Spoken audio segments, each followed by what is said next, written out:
여러분, 포교 그러면 뭔 생각이 나요?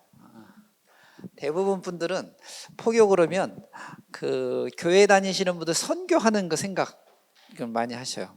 근데 여러분들은 그런 거 못하죠. 길 가는 사람 붙잡고 절에 가자고 해? 그거 못하죠. 저분들이 참 그런 거 보면 참 대단해. 그 열정은 좀 배울 필요가 있어요. 저는 이제 지금은 절집에 들어온 지 한 30년이 훌쩍 지나가지고 지금은 좀 여유가 있어졌는데, 예전에 출가하고 나서 여기저기 다닐 때, 야, 스님인데도 서울역 같은 데 가면요, 지금은 많이 없어지셨더라고요. 옛날에는 그냥 나무로 십자가 크게 해가지고 막 들고 다니던 분들이 있었어요. 지금도 있어요? 그래서 내가 이렇게 승복 입고 가면 이렇게 스님이란 말도 모르나 봐. 막 중아저씨, 중아저씨 이러면서 막 따라와. 그래가지고 예수님 믿으라고. 안 믿으면은 아저씨도 지옥 가고, 거기 아는 사람들 다 지옥 간다 그래서. 지금은 제가 그런 이야기 있으면 도망가자고 도망가는데, 제가 20대 때 출가할 때만 해도, 그때만 해도 에너지가 내가 대단했거든. 이리 와봐 불러가지고 앉혀놓고, 뭔가 사람들하고 얘기하려면 좀 가까워져야 되니까 우유 하나 사가지고 먹이면서 얘기해. 너 혹시 존대했어요. 존대 재밌자고 그냥 이렇게 가볍게 얘기하는데, 혹시 지장보살님을 아냐? 그랬더니 당연히 모르지. 뭘 알겠어 그 사람이. 지장보살이 뭔데? 그래서 그분은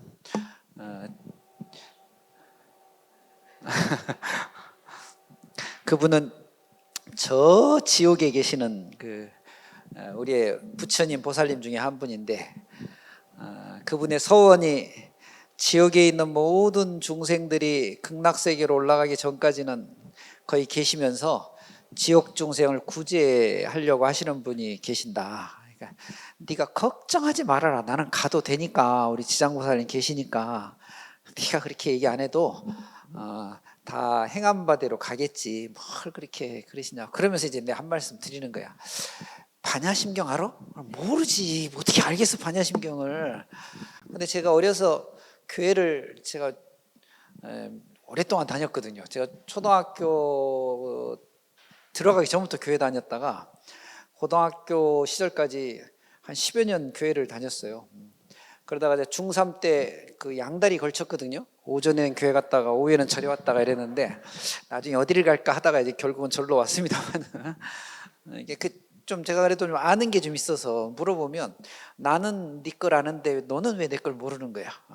그러면서 막 서로 이야기를 하고 대화가 되려면 서로 알아야지 막 이제 그러던 시절이 있었는데, 지금은 보이면 도망가요. 귀찮으니까 좀. 근데 말이 좀 셌습니다만, 포교라고 하는 것은 선교하고 조금 형식이 좀 달라요. 우리의 포교는 딱 두 가지가 있는데, 하나는 이 포교할 때 포자는요, 넓을 포자를 써요. 한문으로 써도 모르죠 한문. 네. 넓을 포자를 써. 넓다는 말은 무슨 말이에요? 넓다는 말은 보편적이어야 돼요. 누구나가 들으면 고개가 끄덕끄덕거려져야 돼요. 넓다는 말은 상식적이라는 의미가 있어요. 누가 들어도 합리적이고 논리적이고 상식적이어야 돼요. 남을 저주하거나 너 그렇게 하면 안 돼 이런 이야기를 넣는 것은 종교의 본질을 전달하는데 굉장히 많은 방해가 돼요. 그거는 경쟁하자는 이야기니까 식구수 늘려가지고 교세를 뭐 자랑하고 이럴 때나 필요한 거지, 그런 게 아니죠. 그러니까 보편적이고 상식적인. 교라는 것은 이 가르칠 교자를 쓰는데, 교는 내가 좀 이따 이제 그 강의 때도 얘기하겠습니다만, 교는 전하는 거예요. 이렇게 들어서 나는 좋았는데 너는 어떠냐?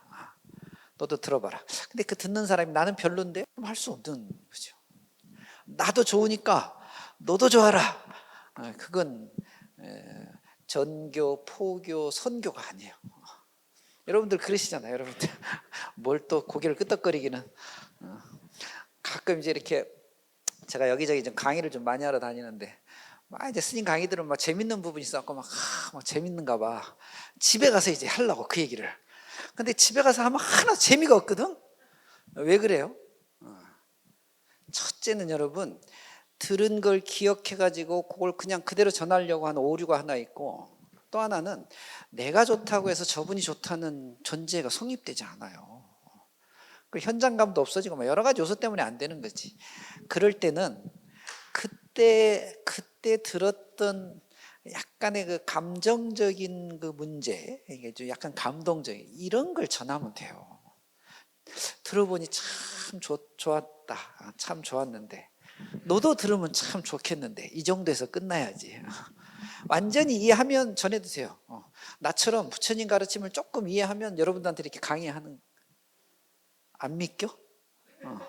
그래서 내가 공부를 여러분들보다 조금 더 해가지고 불교 공부를. 근데 이해를 하지 않으면 전하기가 쉽지 않죠. 남의 이야기를 책 보고 글 보고 그대로 외워가지고 전하면 그 전달력 힘이 안 들어가는 거예요. 이제 우리가 포교를 하고 선교를 할 때 그걸 되게 중요하게 여겨야 돼요. 특히 종교인들은 솔선수범해야 돼요. 본인이 잘 해놓고 너한테 하라 그래야지. 본인은 막 대충 하고 잘하라고 하면 되나. 그래서 절에 다니시는 여러분 이제 교육받으니까 진짜 지금부터는 조심하셔야 돼요. 집에 가서 평상시처럼 하면 안 돼.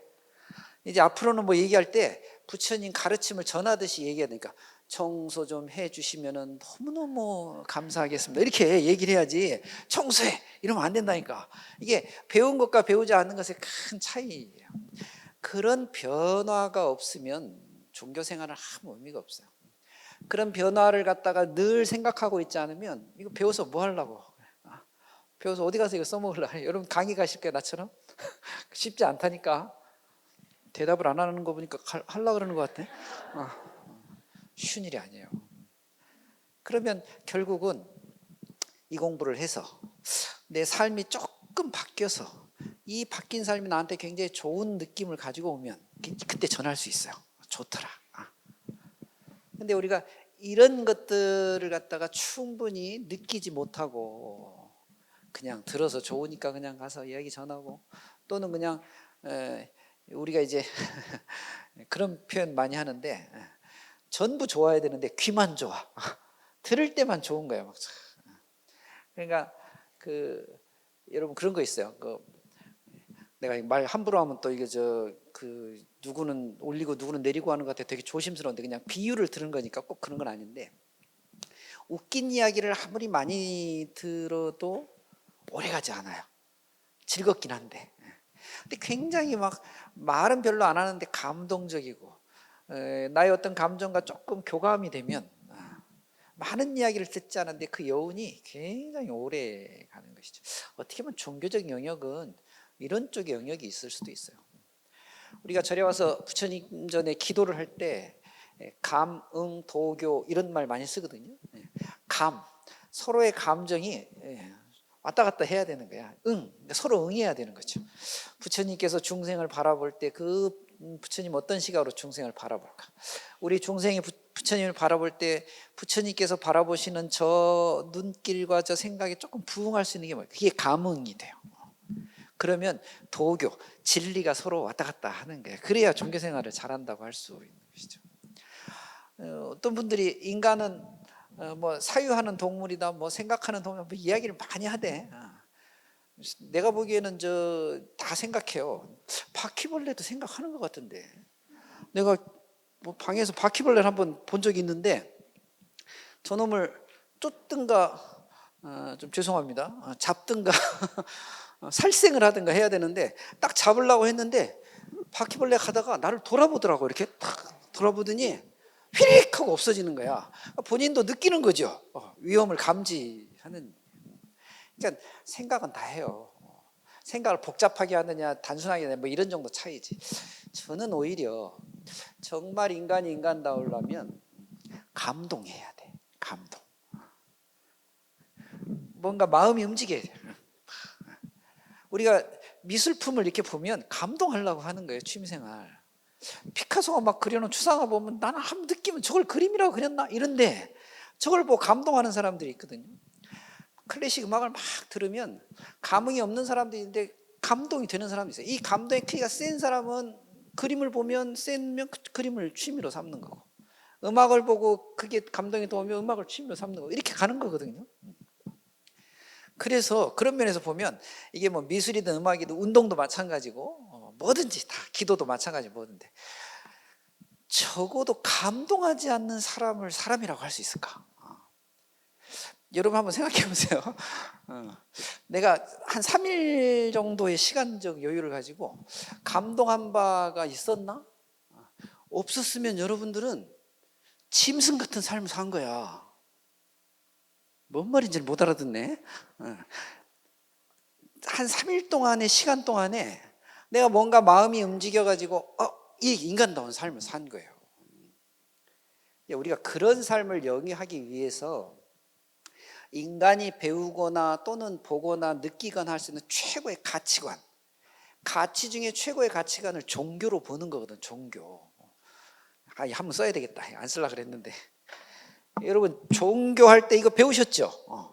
이 종자가 이게 마루종자예요. 마루종자.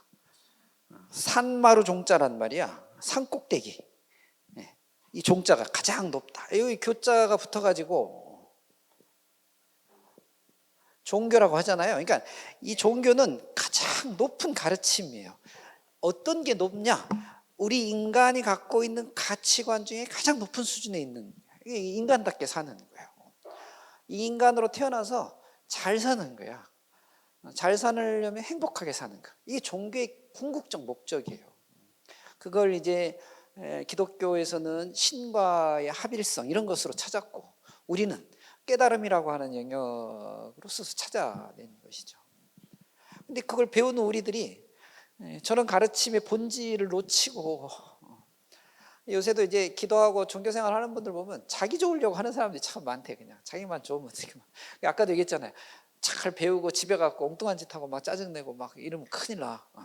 오늘부터는 이제 강의 끝나고 집에 들어가면 가족들한테 절도 한번 하고, 기체우 일양 만강했는가 하고 이제 오늘 절에 가서 좋은 거 배우고 왔는데 그대로 살려면은 가족들한테 잘하라고 합디다. 뭐 이래야 우리 엄마가 좀 변했는데, 우리 아빠가 좀 변했는데, 우리 형이 좀 변했는데, 그래야 종교생활 제대로 할 수 있다고 볼 수 있죠. 어쨌건 제가 지금 갑자기 포교부장 직함 얘기하다가, 그래서 가족이든 이웃이든 또는 불특정 다수든 포교, 또 선교, 종교에 관련된 일은 매우 보편적이고 상식적인 면이 되게 중요하다, 이런 말씀 이제 드리면서 공부합시다. 시간도 없는데. 혹시 여러분 책 갖고 계세요? 이 책 교재에 쓴다고 교무스님 나한테 그러던데 안 갖고 오셨구나. 이 불자들의 가장 큰 특징 중에 하나가 책을 안 읽어요. 이 교재로 줬는데도 안 갖고.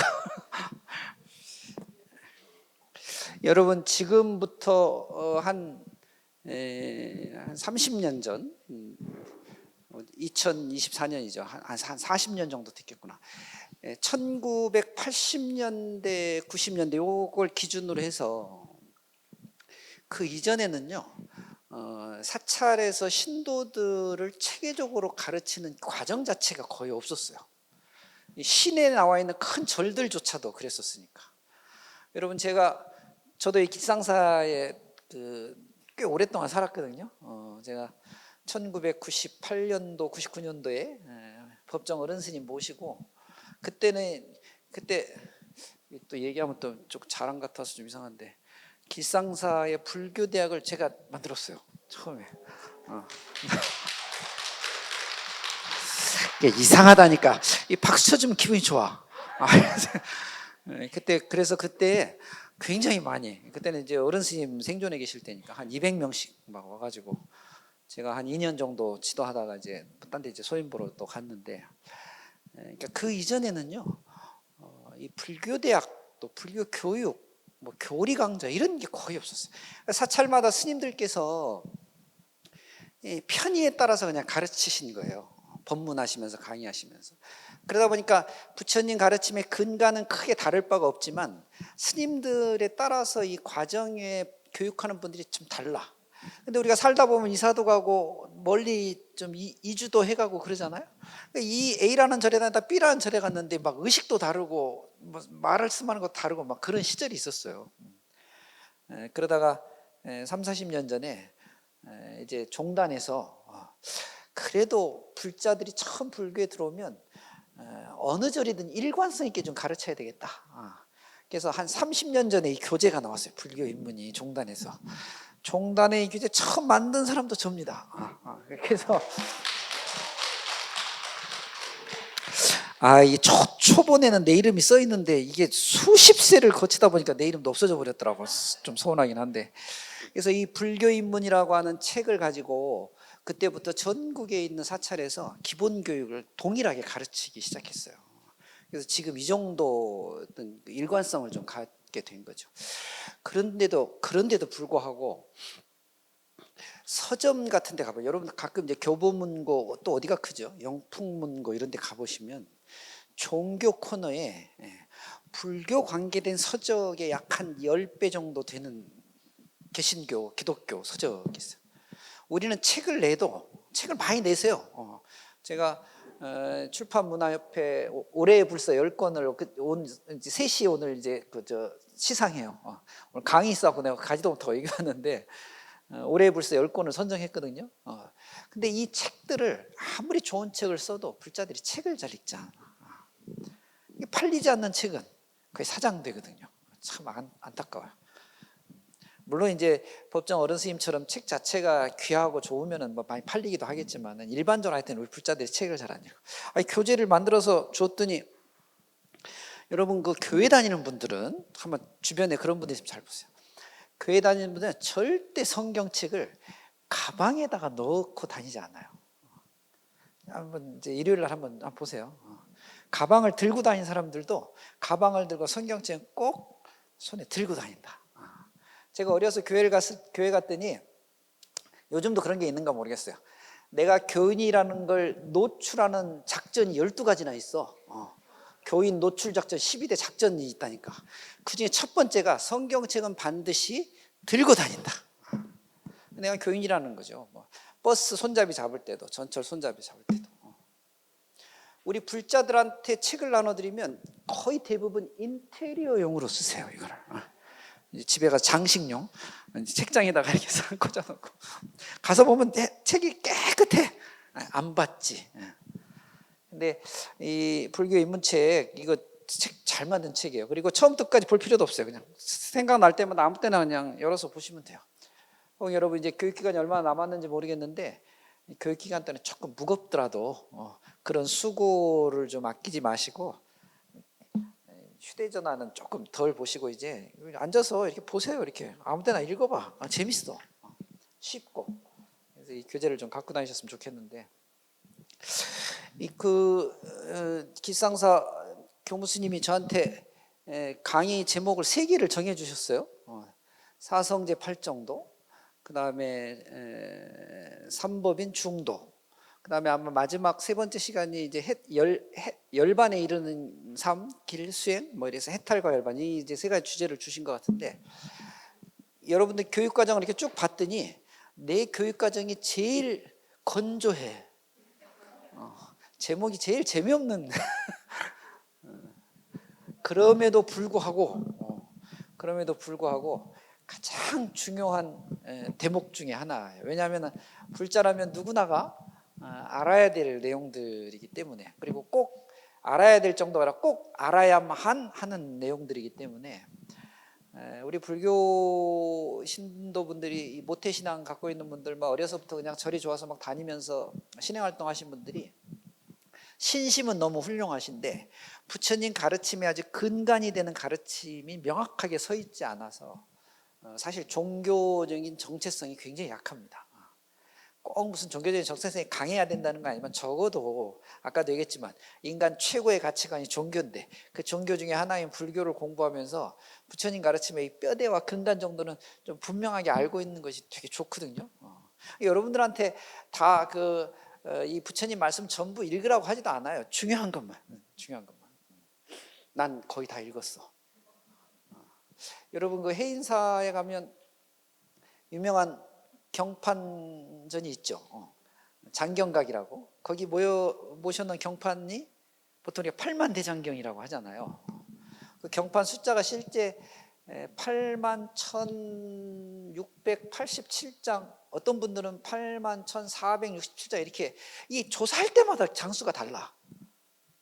왜 그런가 봤더니 스님들이 몰래 갖고 와서 집에 가서 보고 있어, 방에 가서. 그러니까 셀 때마다 보면 하나씩 숫자가 좀 안 맞는데, 어쨌거나 8만 장이 훌쩍 넘어서 8만 대장경이라고 하잖아요. 이 8만 대장경 중에 약 3분의 1 정도, 한 2만 장, 2만 5천 장이 넘는 그 경판의 주제가 반야라는 주제, 반야.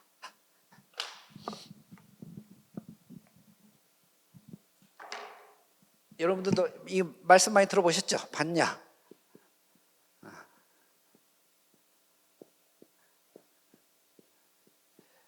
반야라고 해요, 반야. 우리가 흔히 지혜 이렇게 번역을 하는데, 강의할 때마다, 기도할 때마다 항상 외우는 경전이 뭐라고? 반야심경. 이게 왜 기도할 때마다, 강의할 때마다 이 반야심경 외울까? 맨날 읽으면서 잘 모르죠, 왜 읽는지도. 일단 짧아. 한문으로 보면 제목까지 해도 270자 정도밖에 안 돼요. 근데 이 한문으로 된 270자의 확장 버전이 5천만 자 정도 돼요. 그러니까 저는 지금도 미스테리한 게, 야, 옛날 분들 어떻게 이걸 260자로 줄였을까? 이게 제일 미스터리고.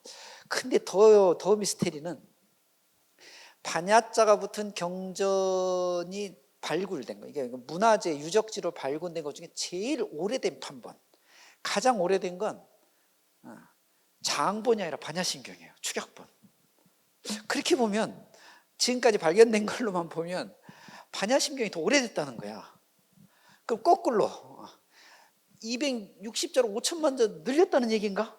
이것도 놀라운 일이죠. 하여튼 뭐든지 신기해. 그럼에도 불구하고 어쨌거나 우리가 매일 읽는 이 반야심경 270자, 혹은 이제 한글로 이제 번역해서 우리가 읽습니다만, 이 반야심경의 내용을 매일 독송하면서 여기에 있는 뜻을 제대로 이해하지 못한다는 건 사실은 큰 문제예요. 근데 반야심경을 사람들한테 외우고 공부하라고 하면 다들 이구동성으로 처음 불교를 공부하는 분들이 어렵다고 그래. 여러분, 불교를 젊은 분들이 한때는 매우 어려운 종교라고 얘기했어요.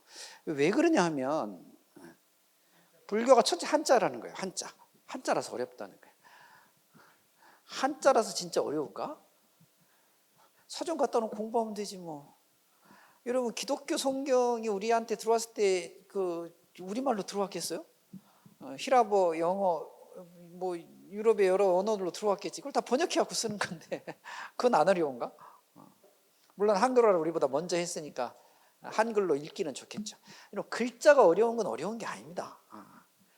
조금 어려움이 있을 뿐이지, 어려운 건 아니야. 과정이 어려울 뿐이지. 글자를 뜻을 알아버리면 그건 어려운 게 아니야. 정말로 어려운 건 여러분 글자가 아니라 불교의 본질, 소위 부처님 가르침의 이 본질이 우리가 살고 있는 실제의 삶과 같지 않아. 그러니까 수행이라고 하고 기도라고 하고 또 우리 교학에 나오는 교리라고 하는 게 여러분들의 일상적인 삶하고 같지 않아요. 내가 보통 사람인데 부처님 교리를 내 삶과 다른 걸 배우려니까 그게 어려운 거예요. 깨달음이 어려운 것이지, 왜 깨달음이 왜 어려워요? 내용이 어려워서가 아니라 평상시에 깨달음에 대해서 한 번도 생각한 적이 없기 때문에, 그렇게 살아야 된다는 필요성을 별로 못 느끼니까. 정말로 불교가 어려운 건 부처님 가르침이 생소한 데 있어요. 그러면 첫째, 이 가르침을 어렵게 하지 않으려면 자주 접하는 게 최고로 좋습니다. 자꾸, 그래서 반야심경을 여러분들한테 계속해서 읽으라고 하는 거야. 그러니까 반야심경 뜻은 잘 몰라도 우선 어렵진 않아요. 생소하진 않아. 많이 들어봤는데 이제 이렇게 되는 거죠. 공부의 시작은 거기서부터 시작하는 거니까. 불교 그러니까 많은 분들이 불교 그러니까 이거 해석을 어떻게 하냐면 부처님의 가르침 이렇게 해석해요. 이거 어려워. 부처님은 깨달음을 얻으신 분이거든요. 깨달음을 얻으신 분이 깨달음의 내용 우리한테 알려주셨어요. 어려워요. 그래서 불교는 두 가지로 공부해야 되는데, 첫째는 부처님의 가르침이라고 하는 큰 명제가 있어요. 이거 알아가야죠. 앞으로 공부하고 기도하고 수행하면서 이 부처님의 가르침이라고 하는 영역을 알아가는 거예요. 근데 이 부분이 쉽지 않아요. 일상의 삶을 살면서 부처님 가르침을 배우고 익힌다는 게 쉬운 일이 아니야. 그래서 저는 개인적으로 여러분들이 불교 공부를 할 때 두 번째 관점이 있어.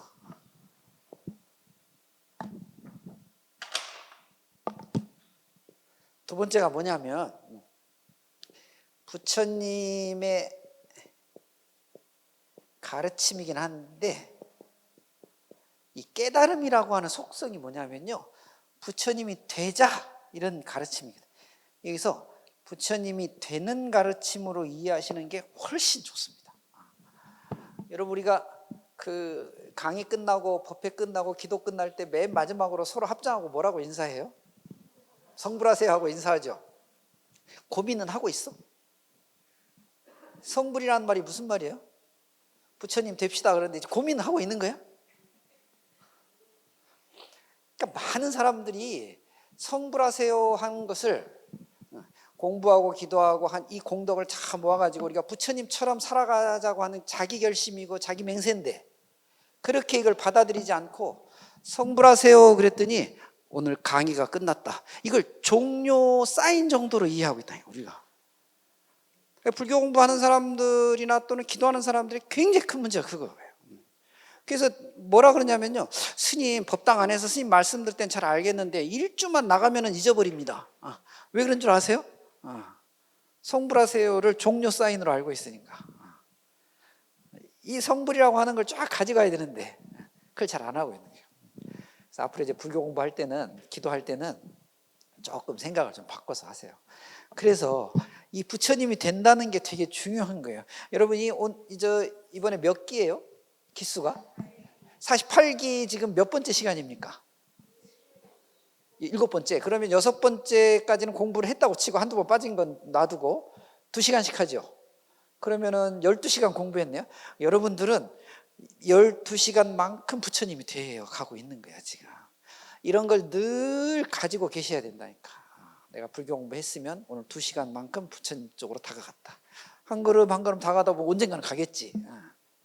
그렇게 불교 공부를 하면 앞으로 배울 게 너무 많기 때문에 어려운 부분 놔두고 쉬운 것부터 배워가면 돼요. 불교 어렵다고 느껴지지 않아요. 재밌고 해야 되고 할만하고 해보니까 좋고 이런 느낌들이 주로 올 텐데, 그냥 불교의 완성만 보고는 불교 전체 막 8만 대장 이런 걸 보고는 저 언제 배우지? 아우 어려워, 이렇게 돼버렸다니까. 반성하십시다. 그래서 오늘부터 배우는 거 하나씩 차근차근 공부해가면서 내가 오늘 부처님 2시간만큼 부처님 되었다, 이런 느낌들을 항상 가졌으면 좋겠어요. 그래서 지금 제가 여러분들한테 지금 강의할 이 사성제 8정도 오늘 이 주제는 사실은 여러분 부처님께서 정각, 그러니까 깨달음을 성취하시고 경전에 보면 부처님께서 깨달음을 딱 얻으신 순간, 그 이전에도 이제 그 고행 출가의 삶이 많이 있었습니다만은 부처님 깨달음을 딱 얻으시고 그 깨달으셨던 그 자리에서 약 한 49일 동안을 머무셨다 그래요. 이 숫자가 이게 의미 있는 숫자들이 나와. 49일. 7일씩 7번인데 49일 동안을 그 자리에 계시면서 깨달음에 대해서 복습하시고, 어떻게 사람들한테 얘기하면 깨달음을 알아들을까 정리하시고, 깨달음이 정말로 맞는지를 확인하시고, 깨달음을 얻을 수 있게 주변 환경이 나무들도 있고 막 그 옆에 가면 큰 연못이 있거든요. 부처님 그 정각지 보드가에 가면 깨달음 얻으셨던 그 보리수 옆에, 그 옆에가 이 무차린다라고 하는 그 연못인데 거기에 용왕이 살았대요. 그 용왕이 비가 막 쏟아지고 날씨가 아주 더워가지고 부처님께 수행하기 어려울 때마다 용왕이 나와가지고 부처님의 그 머리 위로 쫙 용왕이 후두를 펼쳐가지고 비도 막아주고 병충해도 쫓아주고 막 그랬다는 그 전설이 있어요. 여러분 동남아 태국 스리랑카 이런 데 가보시면 부처님 불상 위로 뱀 9마리가 이렇게 용 9마리가 이렇게 부처님 우산처럼 이렇게 싹 쓰이는 이런 불상들 가끔 보여요. 이 무차린다의 연못의 용왕이라 그래요. 용왕이 아니라 킹코브라. 코브라 후두가 있잖아. 후두를 쫙 펼치면 우산처럼. 뭐 그래서 부처님이 그 용왕에게도 고맙다고 그러고 뭐 하여튼 이런 그 기간이 한 49일 동안 있었는데 이 49일 동안에도 많은 일들이 일어났어요. 하늘에 사천왕도 내려와서 부처님의 공양 올려드리는 이런 이야기도 있고, 길을 가던 그 상인들이 부처님의 깨달으신 그 모습을 보고 되게 막 형편없이 막 그냥 몸도 말라 비틀어져 있고 그냥 볼품없는데 막 서기가 막 빛이 막 쫙 나니까 저분이 훌륭한 분인가 보다 하고 공양 올리고 막 이런 이야기들이, 재미난 이야기들이 많이 있거든요. 그러고 나서 깨달음을 얻고 나서 그 49일 말고도 부처님 앞으로 지나갔던 또는 그 옆으로 왔다 갔다 했던 그 인연들이 부처님 말씀하셨을 게 있을 것 같은데, 처음에 이 두 명의 상인이 부처님 앞을 지나서 공양을 드렸을 때 부처님께서 공양 받았으니까 고맙잖아요. 먹을 걸 줬으니까. 그러면 내가 공부한 내용을 좀 알려줄 테니까 잠깐 내 얘기 좀 듣고 가보셔 했는데, 이 두 상인이 수행자시여, 저희들이 지금 장사하러 가는데 바빠서 다음에 듣겠습니다 하고 가버렸다. 불교 경전에 수천 년 동안 최초의 법문을 들을 자격을 가질 뻔했는데 이분들이 왜 그냥 갔냐면 이유가 바빠서. 여러분들도 그러시잖아요. 뭐 하라 그러면 바빠서 기회를 놓치고 그러잖아. 그러다가 그분들 뿐만이 아니라 많은 분들이 있었을 것 같은데 이런 이야기가 경전에 하나도 등장하지 않아요. 그러면서 처음으로 등장한 게 소위 초전 법륜이라고 해서 부처님께서 약 직선거리로 270km예요. 부다가야에서 첫 설법지 사르나타라고 하는 곳에 경전에는 11일을 걸어서 오셨다는 이야기도 있고 15일을 거쳐서 왔다는 이야기도 있는데 어쨌거나 10몇 일 동안을 오신 거예요. 제가 인도를 저도 굉장히 많이 다녀봤습니다만 제가 처음에 인도 갔을 때 그때 혼자 갔거든. 부처님께서 보드가야에서 사르나타까지 11일 동안을 걸으셨다 그래서 나도 한번 해본다 하고 했는데 하루도 못 가겠더라고. 어디가 어딘지를 모르겠는 거야. 그리고 저녁이 되니까 무섭고 길이 어딘지를 모르고 그래서 나 결국은 저 버스 타고 기차 타고 가긴 갔습니다만은 그 11일 동안에 걸어오면서 일어났던 일들이 있을 거란 말이죠. 공양도 받으셨을 것이고 사람들하고 담소도 나누셨을 거고. 근데 이런 이야기들이 경전에 등장하지 않아요. 한두 에피소드가 등장하긴 하는데 가르침이라고 할 만큼의 의미를 두는 가르침들이 아니에요. 그래서 우여곡절 끝에 부처님께서 사르나트라고 하는 것에 딱 도착하셨는데 거기가 이제 겐지즈강이 막 휘몰아치는 바라나시, 여러분 잘 아시죠? 바라나시라고 하는데 그 왜 목욕하고 하는 분들 있는데 그 바라나시 옆에가 첫 설법지 사르나트가 그 옆에 있거든요. 겐지즈강을 건너오셔야 되는 거야. 다 왔는데 이 겐지즈강을 건너가니까 겐지강이 너무나 강폭이 넓어요. 겐지즈강은 경전에도 수평선이 보인다고 할 정도니까. 수평선이라는 건 바다 끝 수평선. 겐지강이 그렇게 폭이 넓었다 그래요. 그 겐지강을 넘어오려면 배를 타고 넘어오든가 헤엄쳐 넘어가든가 뛰어 넘어가든가 그래야 되는데 마침 배로 건네주는 그 뱃사공이 있었나 봐요. 부처님께서 나 좀 저쪽으로 좀 건네주시면 좋겠다. 내가 가야 될 일이 있어서. 뱃사공이 당연히 건네드려야 되죠. 뱃삭을 얼마 내십시오. 이제 그랬단 말이에요. 부처님께서 뱃삭이 어떻게 있으세요? 수행자가 무슨 돈이 있겠어? 제가 수행하는 사람이라 돈이 없는데 그냥 좀 건네줄 수 없느냐? 그랬더니 안 된다. 그래서 부처님이 어떻게 하신 줄 아세요?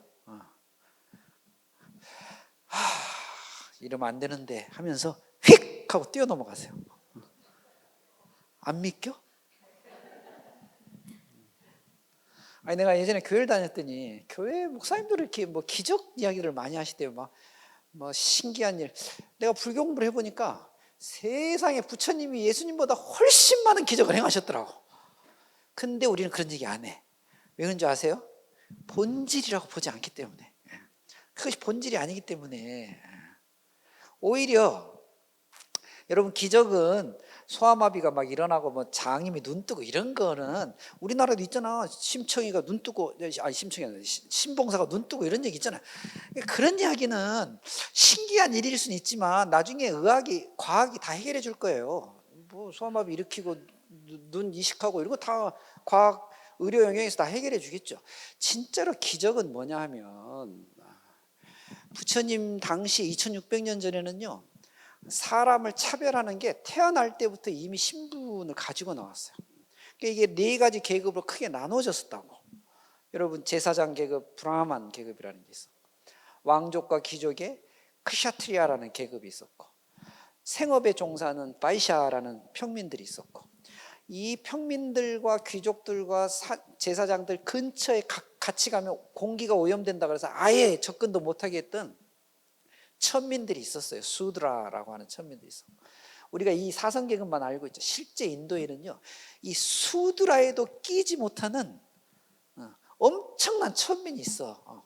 이 천민들을 옛날 경전에는 불가촉, 접촉하면 절대 안 되는 천민들이에요. 불가촉 천민들이라는 분들이 있었어요. 언터처블한 분들이 있어서 절대로 가까이 있으면 안 돼.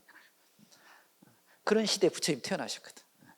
근데 부처님께서 깨달음을 얻고 나서는 출가를 받는데 어떤 계급인지 상관하지 않으셨어요. 남녀노소 나이 이런 거 상관하지 않으셨어요.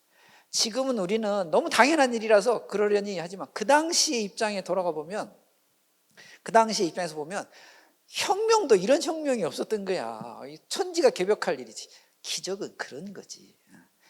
아무도 할 수 없는 걸 해내는 거예요. 그래서 부처님을 찾아뵐 때 왕에게 부처님께서는요, 일부러 왕이 왔다 그러면 저 젊은 앞에 나가보지도 않으셨대요. 재미난 얘기 하나 해드릴까? 부처님이 왕 온다 그러면, 아니 왕이 온다는데 부처님, 그럼 부처님이 절에서 가장 무성한 나무 밑에 가서 정진하고 계셨대요. 이렇게 나무 밑에 부처님 이렇게 앉으셔가지고, 지면이 이렇게 돼 있는데 가지 끝이 땅에 닿을 정도로 이런 나무 찾아갖고 여기 안에 들어가서 탁 앉아 계신 거예요. 왕이 와가지고 부처님 어디 계셔요? 아이고, 저기 나무 밑에 계십니다. 부처님을 찾아가려면 어떻게 기어 들어가야 된다. 기어 들어가야 돼. 무릎 꿇고 이렇게 들어가야 돼. 천민들, 특히 부처님 경전에 아주 나오는 아주 감동적인 분들 몇 분 계시는데, 뭐 똥치는 니다이 같은 사람들, 똥찌개 막 갖고 가다가 부처님 보고 깜짝 놀라고 도망가다가 이 똥찌개 엎어져 갖고 부처님 옷에 똥이 다 튀었거든. 사람들이 막 놀라고 깜짝 놀라는데 부처님께서 만면에 미소를 지으시고, 냄새는 좀 났을 거야. 니다의 손을 탁 잡으시고는 가자 씻으러 해갖고 가까운 강가 가서 서로 씻어주시고, 뭐 니다이가 뭐 그냥 뭐 할 말을 잃었지. 그러니까 저도 부처님 제자가 될 수 있습니까? 어서 오라. 비구로 맞아주셨어요. 적어도 그 사성계급 불가초 천민들이 횡행하던 시절에 부처님의 출가 교단 안에서는 신분도 나이도 남녀노소도 차별하지 않으셨어요. 기적은 이런 걸 보고 기적이라고 하는 거야. 왕의 지위를 낮추고 천민의 지위를 높여가지고 부처님 법안에서 평등하게 만들었던 게, 기적은 이런 게 기적이지. 어디 가서 얘기 좀 해. 안전벨 일어나고 이런 건데 뭐 일이라고. 그래서 그 겐지즈강을 건너가지고 사르나타라고 하는 곳으로 오셨어요. 그래서 거기서 수행하던 5명의 수행자에게 부처님께서 깨달으신 내용을 공식적으로 처음 말씀하십니다. 이 내용을 역사에서는 처음 부처님께서 법륜을 굴리셨다. 그래서 유명한 초전법륜이라고 하는 형태로 우리에게 전해지고 있어요. 여러분, 이 초자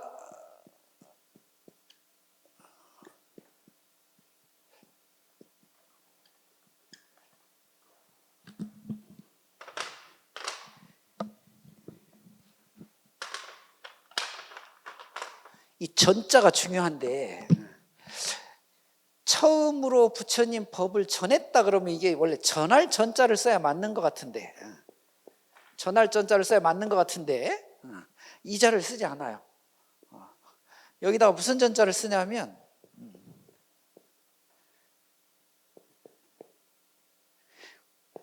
굴릴 전자를 쓴다. 이 우리가 초전법륜 그러면 많은 사람들이 처음으로, 초자가 들어가 있으니까 처음으로 부처님의 진리의 바퀴를 전한 곳 이렇게 알고 있어서 그냥 아무 생각 없이 쓰면서 전자를 전할 전자를 쓴다니까. 그런데 기록의 경전에는 굴을 전자를 써놨어요. 저 굴을 전자가 뒤에 있는 법륜, 진리의 바퀴를 굴린다라는 뜻이야. 부처님께서 얻으신 깨달음의 내용을 5명의 수행자에게 전하신 게 아니고 그분들을 대상으로 해서 전한 게 아니라 부처님 진리의 바퀴를 세상에 굴린 거야. 세상에. 그래서 전을 굴을 전자를 써요. 굴릴 전자, 굴을 전자. 근데 이것도 여러 가지 상징 코드가 있거든. 여기 인도에서는 아주 오래전부터 위대한 임금들, 큰 나라를 다스리는 임금들이 있어요. 원래 여러분 그 인도에서는 왕을 라자라 그러거든요. 라자. 근데 아주 훌륭한 왕을 앞에다 큰 대자를 붙여갖고 마하반야바리, 마하라자라 그래요. 한문으로 대왕이라고 해. 대왕. 이 대왕은 신이 내려준 아주 강력한 무기를 가지고 있어요. 그 무기의 정체가 바퀴야. 근데 이 바퀴가 왕의 수준에 따라서 동으로 만든 바퀴가 있고 은으로 만든 바퀴가 있고 금으로 만든 바퀴가 있어요. 가장 힘이 센 왕은 금바퀴를 가지고 있어요. 이걸 상징으로 가지고 있다고. 이걸 금륜이라 그래요. 금륜. 그러니까 세상을 다스리는 위대한 왕 중에 금륜을 갖고 있는 왕은 가장 위대한 대왕으로 보는 거예요. 동륜, 은륜, 금륜은 전쟁과 무력의 상징이에요. 진리는 동륜, 은륜, 금륜보다 훨씬 뛰어난 진리의 바퀴를 가졌다 해서 이 법륜이라고 쓰는 거야. 이 법륜을 세상에 굴리면, 세상에 탁 던져갖고 이게 굴러가면 모든 삿된 가르침을 다 무찌른다. 그래갖고 초전법륜이라고 했다고. 이 초전법륜에 등장했던 부처님의 말씀을 우리가 흔히 기초교리, 근본교리, 또 불교의 가장 근간이 되는 교리라고 해서 모든 불자들은 다 배워야 되는 거예요. 우리가 지금 오늘 이야기하려고 하는 사성제, 팔정도, 다음 시간에 얘기하려고 하는 삼법인, 주응도, 연기법, 인연법, 해탈, 열반 이런 게 다 이 초전법륜에서 나온 이야기들이에요. 가장 근본이 되는 가르침. 이걸 여러분들이 출가한 스님이나 불교를 공부하는 제가자나 누구나 다 배우셔야 되는 거예요. 그런 거 보면 여러분들도 상당히 이제 오늘 이후로 수준이 확 있어지는 거야. 부처님의 근본 교리를 같이 배우는 거니까. 알았습니까? 잔소리 하다가 1시간 지나가 버렸다. 5분만 쉬었다가 빨리 물 한 잔 드시고 다시 자리에 오세요. 이게 저희가 사실은 이제 학문적 영역에서 다뤄야 될 문제지만 좀 안타까운 게 이 세종대왕의 한글 창제의 가장 기본이 되는 언어의 바탕이 이건 이제 학문적 영역에 조금 논란의 여진이 있습니다만은 이 서장어 산스크리트 이것에서 왔다 그러거든요. 이 서장어 산스크리트가 왜 왔냐면 불교 경전하고 같이 들어왔어요. 그러니까 불교를 이해하기 위해서 한글을 만들었는데 사실 어떻게 보면 거기서 따왔으니까. 근데 실제로 한글은 다 경전은 다 한문화 돼버리고 엉뚱하게 한글은 엉뚱한 데로 가버린 꼴이 돼버렸죠. 이게 너무 안타까워요, 사실은. 여러분 그 부처님 당시에 쓰던 그 용어 중에 이게 우리가 이제 범어, 산스크리트라고 그러는데 이 산스크리트하고 한글의 어원이 같은 단어들이 수백 개가 있습니다. 우리가 이제 그런 연구들을 잘 안 해서 그런데 이게 좀 안타까워요. 그러니까 벌써 이제 한글이 창제되면서부터 사실은 첫 번째 나온 책이 혹시 기억 아세요? 훈민정음으로 처음 만든 책. 그건 이제 훈민정음이 이렇게 창제됐다는 걸 설명하는 거고, 훈민정음을 한글을 사용해 가지고 처음으로 만든 책. 월인석보예요. 월인석보. 이 월인석보는 부처님의 전생 이야기를 담아놓은 경전이거든. 그러니까 이미 우리는 세종대왕 때부터 한글로 경전을 번역하기 시작했는데 어느샌가 이게 없어졌다가 그렇죠. 그런 것도 있고, 조선 시대가 유교 시대다 보니까 유교는 그 대척점에다 불교를 두고 불교를 갖다가 이제 좀 억누르던 이런 저희가 있어서 불교 경전을 이 조선을 건국했던 이 정도전 같은 분은 이 불교 경전 전부를 모아가지고 부처님 불자에다가 그 성씨 할 때 씨자를 붙였어요. 그러니까 김씨 이씨 이럴 때 그래서 불씨 잡변이라고 해가지고 경전을 다 뭐 한쪽으로 다 치워넣었다고.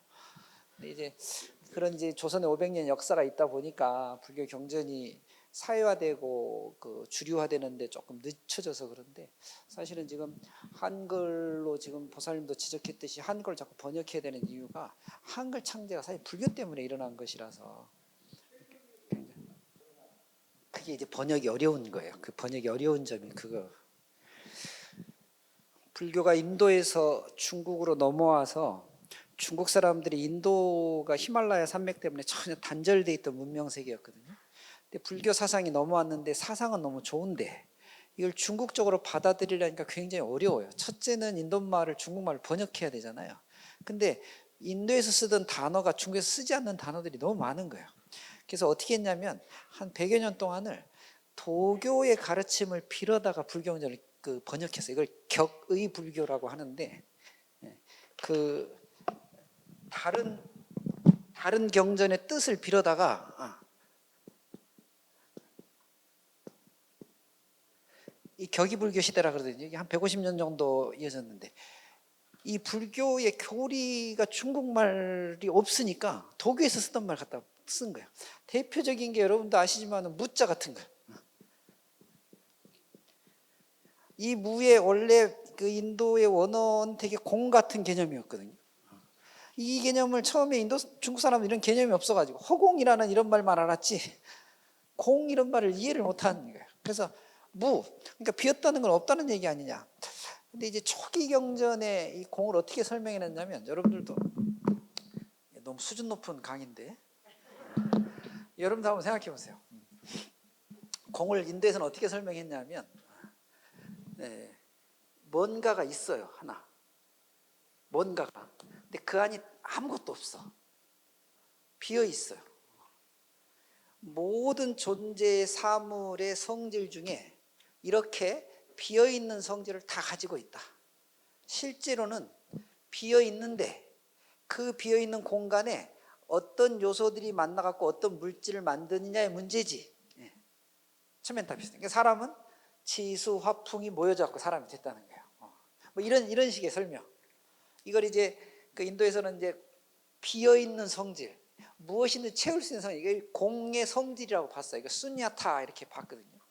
이 원래 이 수냐타를 한문으로 번역하려면 공 옆에다가 이 성품 성자를 붙여가지고 공성이라고 번역을 해야 되는데, 공성이라고 번역하면 중국에서는 인간의 본성, 인간의 성질, 개성, 여기에 성품 성자가 들어가가지고 뭔가 각각이 갖고 있는 고유의 성질로 인식하거든요. 그래서 공성이라고 번역하기가 어려운 거예요. 성이란 말은 쓸 수 없고 공이란 말을 써있는데 텅 비어있다는 얘기인데 이게 무슨 말인지 모르는 거야. 그래가지고 도교에서 얘기하는 무자 빌어다가 없다 해서 무라는 개념으로 쓰고, 이게 굳어져 가지고 지금도 여러분 불교의 본질을 이해할 때 무아 이런 거 이해할 때 무아가 내가 없다라고 이렇게 번역하면 큰일 나죠. 이제 있는데 왜 자꾸 없다 그러느냐. 성질이 고정되어 있지 않고 끊임없이 변하기 때문에 무아적 성격을 갖고 있다고 설명한 것인데, 그래서 초기 인도 경전에는 무아라는 말 대신에 나 아트만, 나라는 말이 아트만인데 이 앞에다가 부정어를 붙여 나 아트만, 내가 아니다 이렇게 번역을 해야 되거든요. 근데 이 중국 사람들이 이 번역이 난데 왜 내가 아니라 그러지? 그러니까 그냥 앞에다가 무자를 붙인 거예요. 무아 이렇게. 그러니까 번역의 어려움들이 이런 게 있어요. 여러분 지금 읽고 계시는 반야심경이 처음에 종단에서 경전 중에 종단 전체가 통일해서 쓰는 뭐 첫 번째 반야심경을 번역했거든요. 반야심경에 한글로 보면 관자재보살이 깊은 반야바라밀다를 행할 때 조견이 모두 아니 오온이 모두 공한 것을 비추어 보고 온갖 괴로움으로부터 여기 건지느니라 라는 대목으로 처음에 번역했었어요. 이 도자가 한문의 이 도자가 건널 도자거든. 관세음보살님께서 건너주신다니까 관세음보살님께서 건져주신다 이렇게 번역을 했다고. 근데 많은 학자들 또 스님들이 이 일을 제기한 거예요. 불교는 관세음보살이나 부처님에서 건진다는 성격도 구원의 성격도 있지만 스스로 괴로움의 바다를 건너간다는 이 자기 수행의 의미가 강한데 이걸 건지느니라로 번역해서 되겠느냐? 이거 가지고 3개월 동안 씨름을 했어요. 그래서 지금은 건너느니라로 바꿨어. 이 번역이 이렇게 어려워요. 여러분들 지금은 건너느니라로 그것도 모르고 있었구나. 우리 맨날 읽으면서도 그런다니까. 그러니까 우리말이 아닌 다른 말을 이제 우리말처럼 쓰려고 할 때 그 쓰는 그 용례를 이제 어떻게 쓸 것이냐 이게 참 어려운데, 그래서 좋은 건 있는 그대로 갖다가 그냥 소리 나는 대로 쓰고, 그래서 경전에 음차한 글들이 많아요. 안욕따라 삼맥삼보리, 이건 아뉴타라 삼맥삼보디라고 하는 인도말을 그냥 한문으로 그냥 쓴 거예요. 뜻을 해석하지 않고. 그러니까 이 안욕따라 삼맥삼보리가 굉장히 어려운 한문인데 이 한문을 막 찾아갖고 똑같이 쓰라는데 그럴 필요 없어요. 그렇게 발음하는 건 아무거나 갖다 놔도 돼. 왜? 처음부터 그건 한문에 뜻이 있는 글자가 아니기 때문에. 아제아제 바라아제 바라승아제 모지 사바하, 이게 원래 인도말로 카테가테 파라가테 파라상가테 보디사바라는 말이거든요. 이 말을 갖다가 번역을 하려고 보니까 그 깊은 뜻을 글자 번역하기가 되게 어려운 거예요. 그냥 쓰자. 그래가지고 아제아제 바라아제 바라승아제 모지 사바하, 아무 뜻이 없는 글자예요. 그냥 소리 나는 대로 그대로 쓴 거지. 이런 말들이 많아요. 특히 진언이 그렇죠. 정구업진언 수리수리 마수리 수사본 대표적인 거예요. 슈리슈리 마하슈리 이렇게 해갖고 이제 원문에 나오거든. 근데 그대 갖다 쓴 거예요. 이걸 또 암도 큰 스님 같은 분은 수리하자 입부터 수리하자 뭐 또 이렇게 막 번역하시다. 좋은 말씀이긴 한데. 거사님 질문 받다가 딴 데로 새버렸다.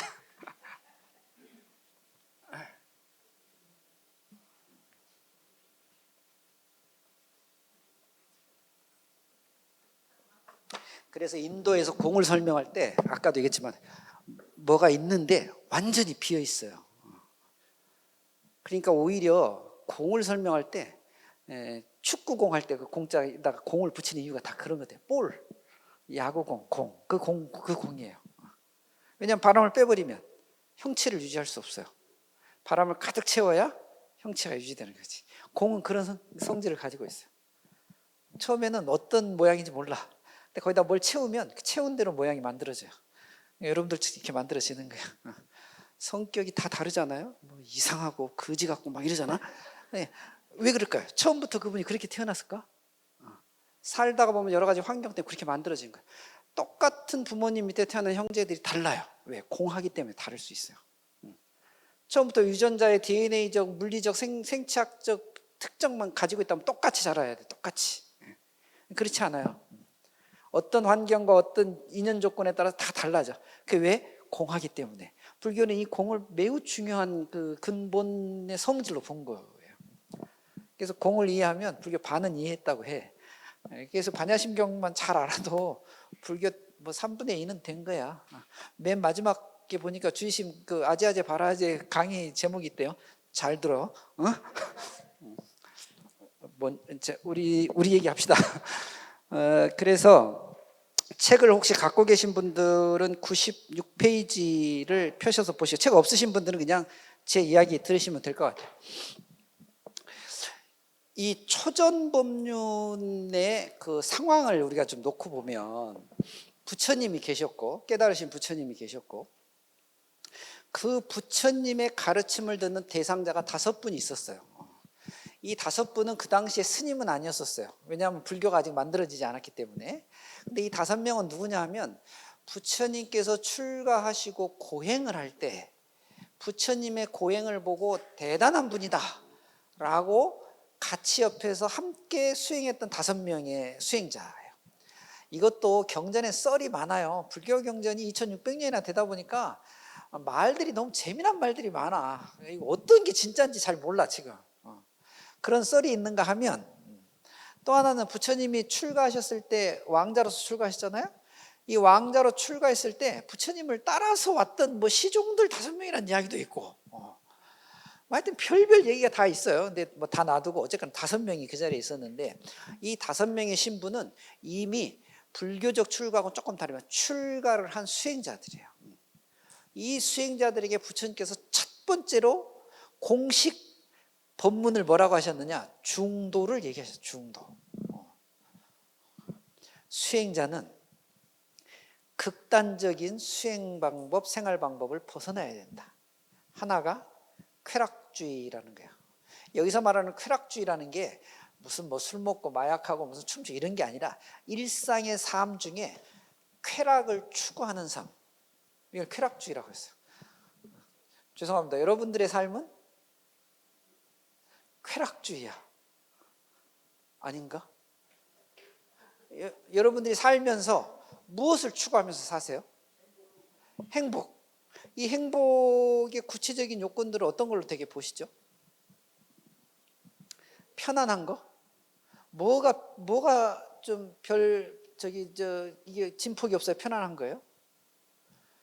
재정적으로 빈궁하지 않거나, 가족들 간에 무슨 큰 재앙이 없거나, 본인 스스로 건강에 문제가 없거나, 이런 것들이잖아요. 이런 것들은 기본적으로 존재가 가장 좋은 자세로 존재하기 위한 욕구를 충분히 충족하는 거예요. 쾌락이지, 쾌락. 아니라고 해봤자 내 얘기가 아니라 이미 세상에 다 알려진 이야기예요. 이 쾌락을 벗어나서 쾌락의 삶을 쫓지 않는 분들이 출가자들이에요.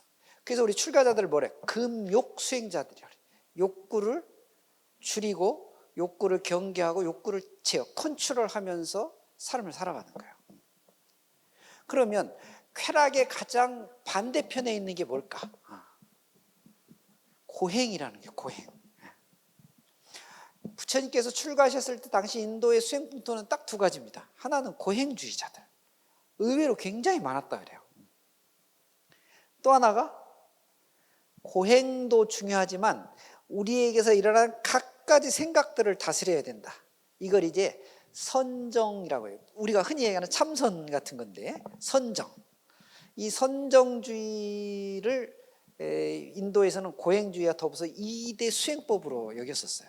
부처님이 2가지를 다 경험하세요. 고행주의자를 찾아가서 공부하시고 선정주의자를 찾아 공부하세요. 근데 확실히 육체보다 정신이 복잡했나 봐. 고행주의자는 한 분이 등장하고 선정주의자는 3분이 등장해요. 우타카 라마푸타, 알랄라 깔라마, 이런 이름 들어보셨는지 모르겠어. 다 이 부처님께서 깨달음을 얻기 전에 찾아다녔던 수행자들의 그 이름들이에요. 그 당시 아주 그 명성을 떨치던 첫 번째로 찾아가면 고행주의자였거든요. 고행주의자는 왜 그랬냐면은 인간의 모든 그 괴로움은 이 육체 때문에 일어난다고 본 거예요. 육체, 몸 때문에. 몸이 하자는 대로 하니까. 또 안 물어볼 수가 없네. 여러분들은 몸이 하자는 대로 해요? 마음이 하자는 대로 해요? 솔직히 뭘 몸이 하자는 대로 하면서 배고프면 밥 먹고. 제가 절에 오래 살아봐서 아는데 가끔 신도분들 이렇게 성지순례를 가요. 근데 이 성지순례는 차를 타고 이동할 때가 많으니까 이 도로 교통 상황에 따라서 빨리 도착할 때고 늦게 도착할 수도 있는데 되게 늦게 도착할 때가 문제야. 늦게 도착하면 빨리 가서 제 시간에 하면 별 문제가 늦게 도착하면 일정이 꼬이는데 특히 점심 같은 게 꼬여. 밥 먹는 일이. 그러니까 우리가 성지를 순례 가잖아요. 그럼 그냥 저는 그래도 여러분들을 그렇게 안 보는지 모르겠는데 나는 그래도 좀 순수한 스님이잖아. 역시 안 보는구나 그렇게. 우리 생각은 좀 배가 고파도 성지를 가는데 좀 참을 수 있겠지. 절에 가서 어쨌거나 밥을 어떻게 하든 준비하고 드려야 되겠다. 그런데 여러분들은 나하고 생각이 완전히 다르더라고. 보살님들은 밥을 안 주면 짜증을 내기 시작해요. 뭐 아무리 좋은 말씀도 필요 없어. 밥 먹여놓고 봐야 돼. 죄송합니다. 그게 몸이 하자는 대로 하는 거예요. 자기가 자기 몸을 이제 컨트롤 못하는 거죠. 제어 안 하는 거죠. 할 수 있는데도 잘 안 할 수도 있는 것이고. 그러니까 우리의 삶의 많은 부분은 이 육체의 문제부터 왔다고 보는 게 고행주의자들의 전제예요. 고행주의자는 뭐예요? 육체를 갖다가 아주 하드하게 단련해요. 수행. 여러분, 인도말의 고행이란 말이, 인도말의 고행이란 말의 인도말이 따파스라는 말이에요. 따파스.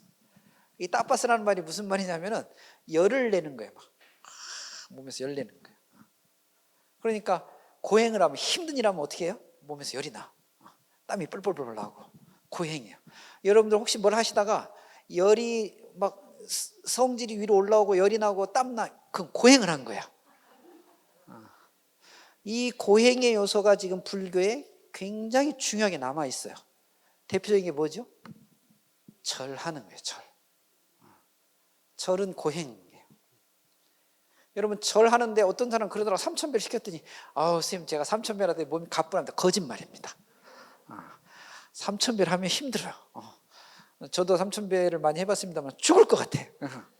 왜? 고행이니까. 육체를 단련하는 거예요. 그게 목적이에요. 실제로 몸이 하자는 대로 하지 않는 거예요. 그러니까 불교는 기본적으로 편리함을 추구하지 않아요. 평안함을 추구하지. 이 편리라는 건 육체가 하자는 대로 따라가는 게 되게 편리해. 우리가 쓰는 가전도구 이런 거 있잖아요. 이런 다 편리한 도구들이에요. 편리한 도구. 에어컨 편리해요. 더울 때. 저게 평안함을 주진 않아요. 근데 우리가 착각하는 건 편리한 게 평안한 줄 알아. 그래서 넓은 집을 찾고, 그래서 좋은 차를 찾고, 그래서 기능이 막 향상되는 이런 가전제품을 찾는데 그 삶이 결코 우리에게 평안함을 갖다 주지 않는다니까. 내가 자꾸 쓸데없는 소리를 자꾸 해서 진도 나가야 되는데. 그래, 뭔 얘기가 다리 빠졌지? 그래서 고행과 쾌락주의를 부처님께서 다 경험하셨어요. 근데 이 고행과 쾌락이 고행을 하는 동안에 쾌락을 없앨 수는 있어요. 그런데 쾌락을 없애려면 어떻게 해야 돼? 죽을 때까지 고행을 해야 되는 거야. 그건 고행을 하려는 사람들한테나 가능하지, 바깥에 그냥 저렇게 살고 있는 사람들의 불행과 불안과 불평을 어떻게 해소해 줄까? 고행이라고 해야 될까? 그럼 세상 사람들 전부가 다 고행해야 되는 거예요. 그걸 물어봐요. 실제 고행주의자한테. 선생님, 이 문제를 어떻게 해결하면 되겠습니까?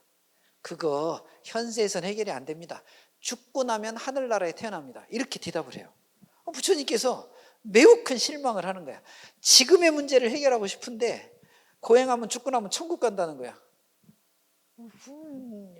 이건 아닌가요? 하고 고행을 버리세요. 그래갖고 선정주의자를 찾아가죠. 몸을 다스리는 건 한계가 있구나. 생각을 다스리는 거 하자. 그래갖고 이 생각을 다스리는 분들 찾아갔는데 이제 그 어려운 단계가 두 단계. 무소유처, 비상, 비비상, 처정을 갖다 공부해요. 말이 어렵지 벌써. 무소유처 이런 거 되게 어려워요, 여러분. 우리 기상사의 법적 어른 스님이 무소유라는 유명한 글을 쓰셨는데, 여러분 무소유가 뭐예요? 무소유? 여기 이제 무자가 중요해. 소유라는 건 갖고 있는 걸 소유라고 하죠. 무소유는 아무것도 안 가져야 되나? 원래 글자대로 하면. 지금 누가 얘기했는데 꼭 필요한 것만 가져요? 이 대목에서 뭐가 꼭 필요한 거예요? 여러분, 이걸 규정할 수가 없어요. A라는 사람, B라는 사람, C라는 사람인데 A라는 사람, B라는 C라는 사람이 다 필요한 게 달라.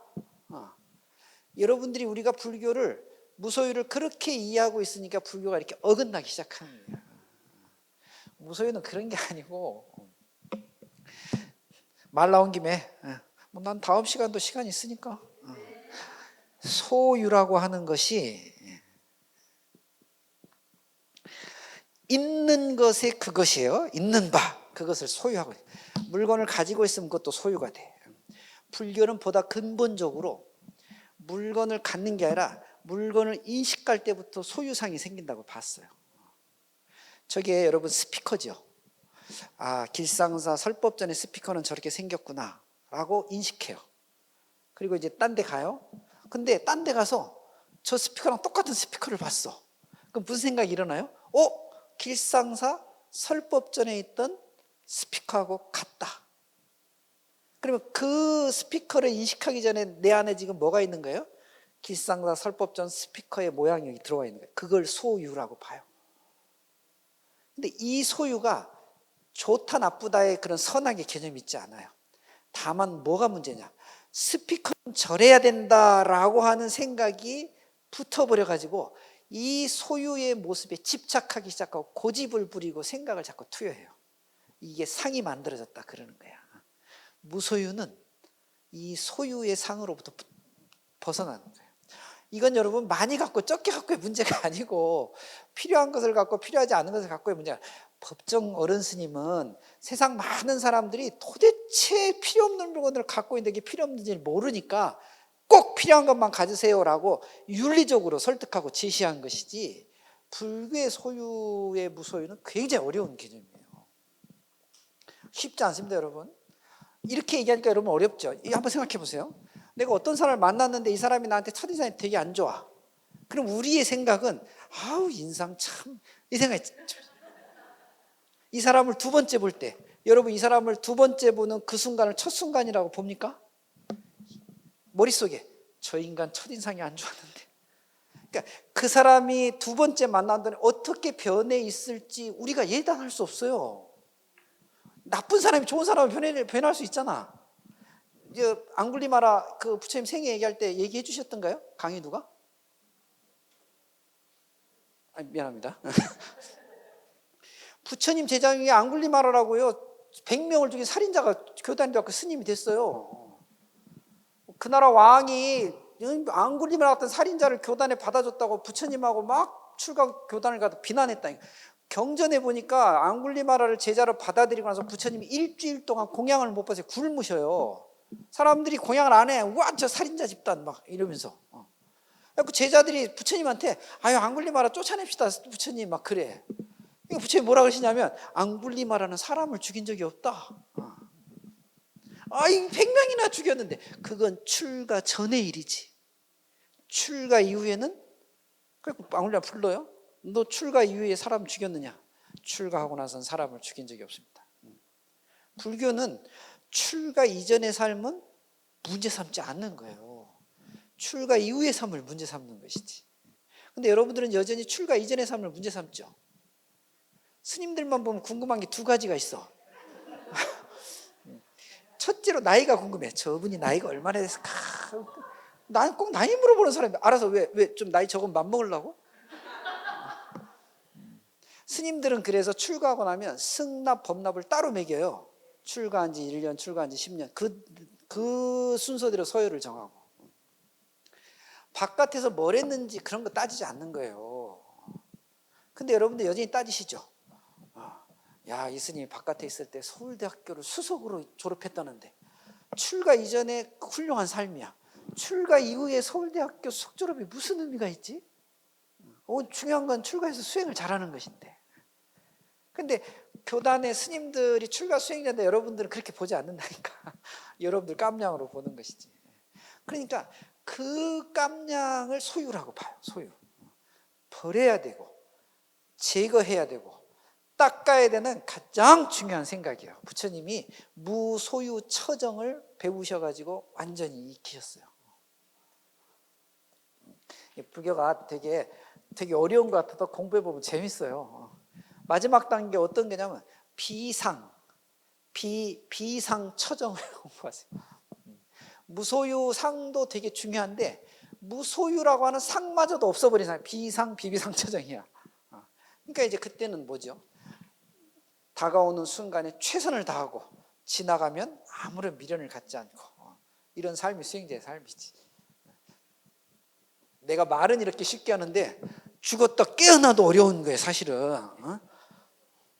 너무 그냥 가볍게 듣는데 그렇구나. 뭐 그런 거. 그렇지 않아요. 간단하지 않아.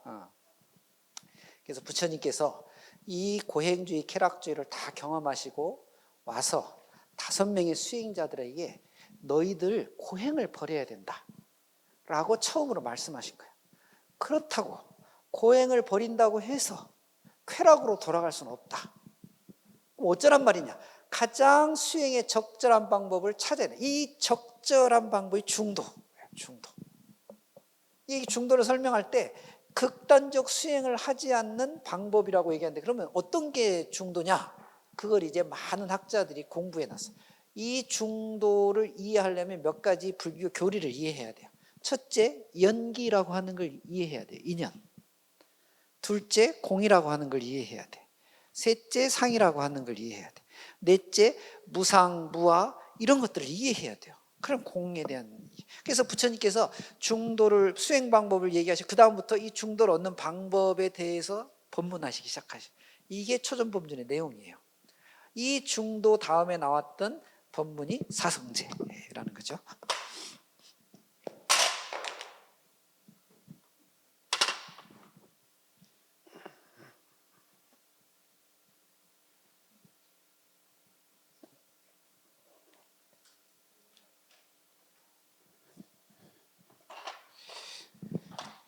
나는 중도가 처음에 절에 들어와가지고 도로의 중앙선인 줄 알았어요. 가운데로만 가면 되는 줄 알았어. 근데 그게 아니더라고. 여러분이 중도를 이해하기가 상당히 어렵습니다. 그리고 중도적 삶을 갖는다는 건 이게 경전에도 이게 용수, 나가르주나 용수가 중도를 대승불교의 가장 근본 교리로 처음에 이 중도를 체계를 세운 사람인데, 중도는 정도다 이렇게 설명해 놨거든요. 중도는 정도라는 거예요. 이 정도가 8가지 방법이 있어요. 8정도. 나중에 대승에서는 8가지가 6가지로 변해요. 육바라밀. 이제 수행법으로 제시되는 거예요. 구체적인 방법들로.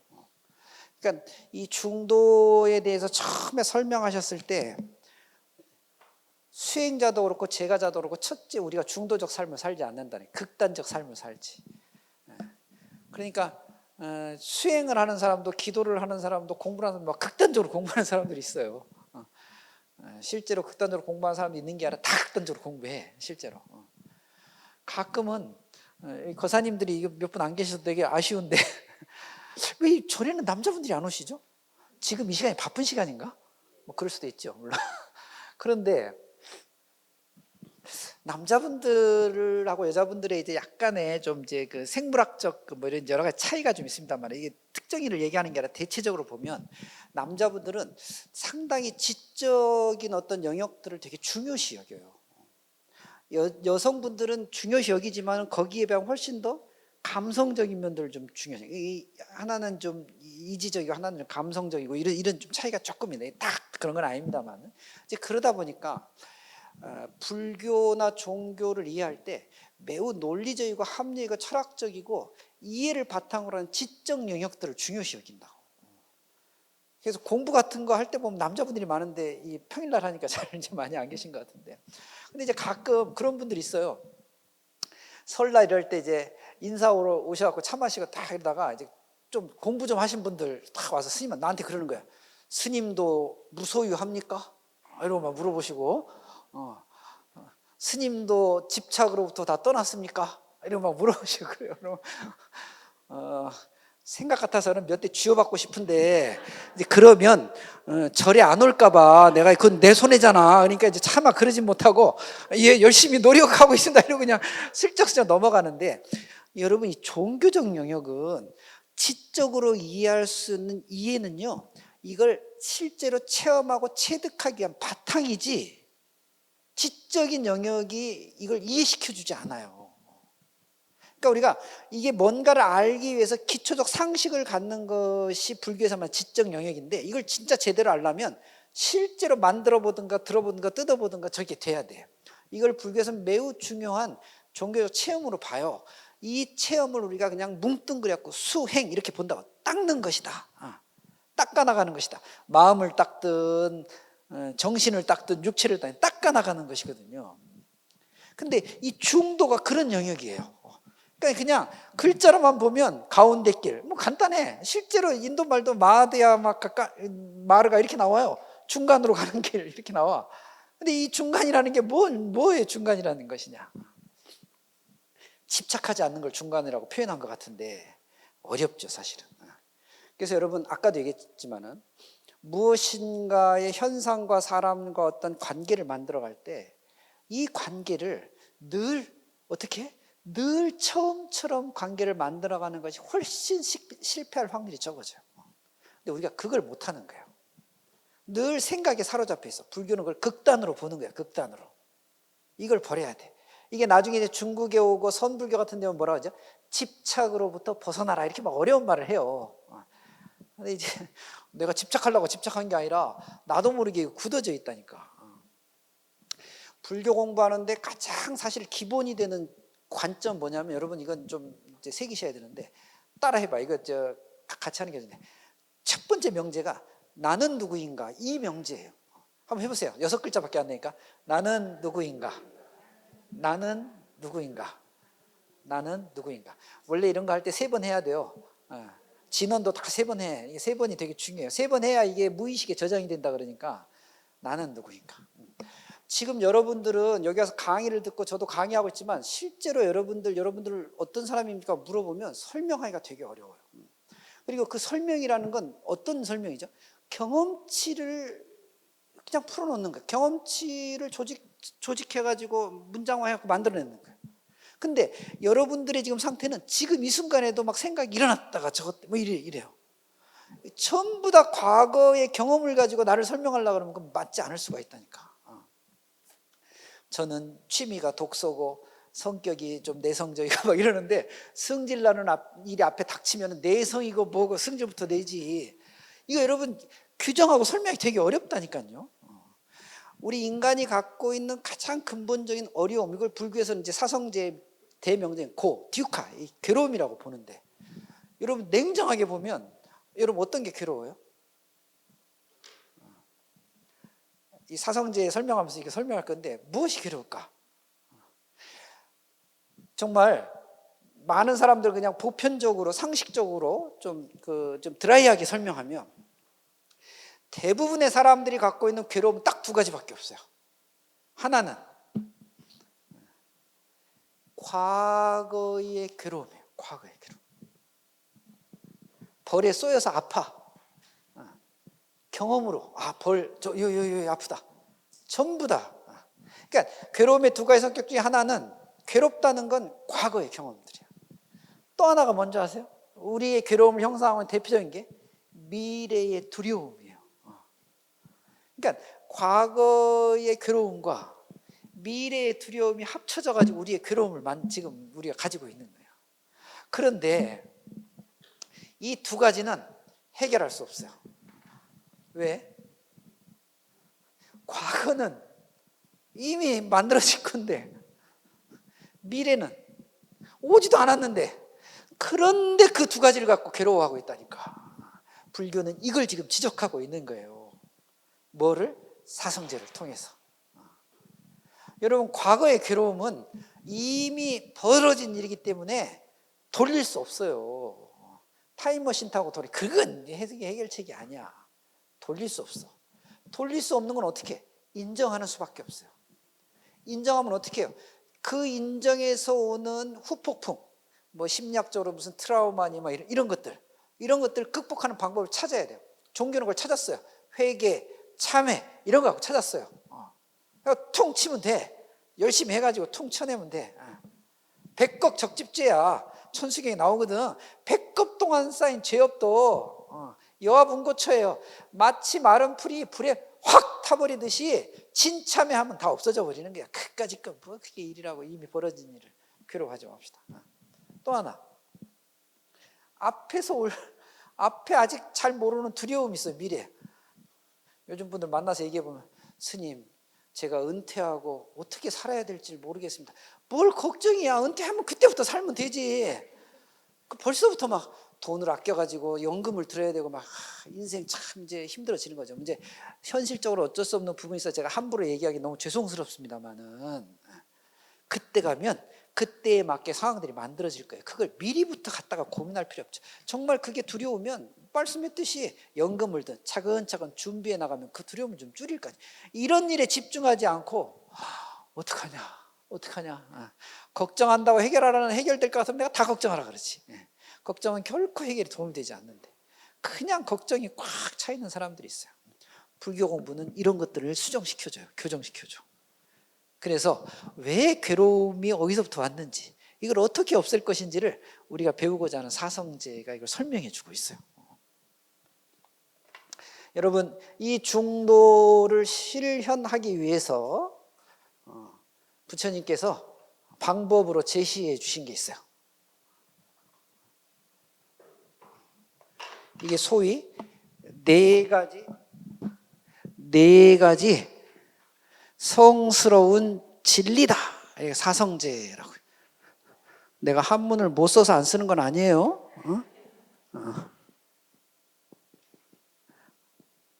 이 사성제라고 해. 사성제. 네 가지인 건 분명해. 이 네 가지가 성스러운 진리. 이제 여러분 저 제자가 원래 진리 제자예요. 근데 발음을 할 때는 원래 채자로 발음해야 맞아. 채. 원래 저 한문 찾아보면 사는 사람 채거든요.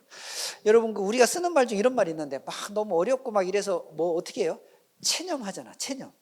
적었어요. 저 글자에다가 생각념자 써. 왜 체념이란 말이 포기하는 말로 전해졌을까? 진리가 어려워서. 진리에 대해서 생각해 보니까 이게 체념이 포기라는 개념으로 발전해 버린 거예요. 원래는 진리에 대해 생각한다는 말이 체념이거든. 근데 사성제 할 때는 체라고 발음하지 않고 제라고 발음해요. 불교는 이런 식의 불교적 한문이 있어요. 이거는 방법이 없어. 외우는 수밖에 없어요. 제가 여러분 본명이 남전이에요. 남영남자에다가 샘천자를 써요. 근데 발음할 때는 남천이라고 발음하지 않고 남전이라고 발음해요. 왜 그렇습니까? 하고 물어봐. 내가 30분은 설명할 수 있는데 시간이 없어. 그냥 이렇게 읽는 거야. 그냥 약속을 한 거예요. 그냥 저렇게 읽읍시다. 그러니까 이 스님들 이름은 강한 소리보다 부드럽게 발음하려고 하는 그 경향이 있거든요. 실제로 중국에 옛날에 남전스님이라는 유명한 분들, 이 난젠이라는 분이, 우리 발음으로 난젠. 그래서 이제 글자 그대로 쓰다 보니까 남전이라고 이렇게 발음한 건데, 그런 거 몰라도 되고. 어쨌든 그래서 제라 그래요. 그러니까 성스럽다고 여겨지는 진리가 네 가지가 있다는 거예요. 이 네 가지가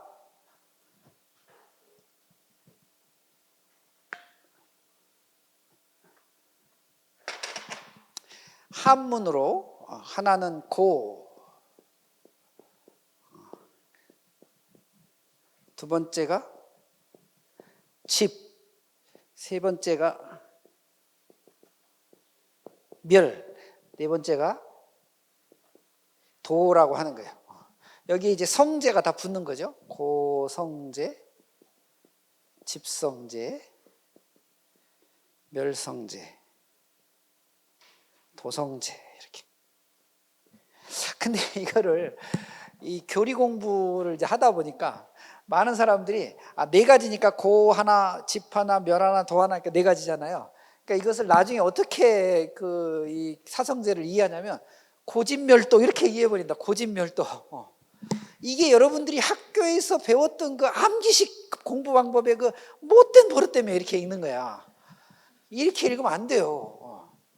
저 고집멸도로 제대로 이해하려면 여러분 이렇게 읽어야 돼요. 고성제, 집성제는 고집성제, 멸성제는 고집멸성제, 도성제는 고집멸도성제 이렇게 읽어야 돼요.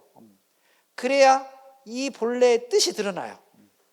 근데 이걸 그냥 외운답시고 고집멸도. 그러니까 너 불교의 사성제가 뭔지 알아? 고집멸도인데 이게 무슨 의미가 있냐는 거지. 아무 필요 없는 말씀이야. 무엇이 곤지, 왜 그걸 집이라고 했는지, 왜 멸이라고 했는지, 왜 도라고 했는지 이걸 이제 이해하는 게 되게 중요해. 결론적으로 좀 어렵게 표현하면 불교는 모든 깨달음을 이루는 결과물을 끌고, 그러니까 깨달음이라고 하는 성불이라고 하는 결과물을 끌고 가기 위한 시작점을 고집멸도로 보고 있어요. 그러니까 고집멸도는 단순히 세상의 고와 고의 원인과 이걸 없애고 이걸 수행하는 이런 게 아니라 되게 어렵게는 깨달음을 이루기 위한 출발점으로 고집멸도를 제시하고 있는 거예요. 종교는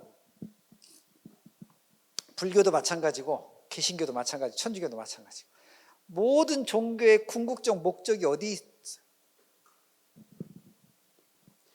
모든 종교의 궁극적인 목적은 사실 여러분 이게 좀 드라이하고 냉정하게 좀 생각하면 종교적 행위는 누가 하는 거죠?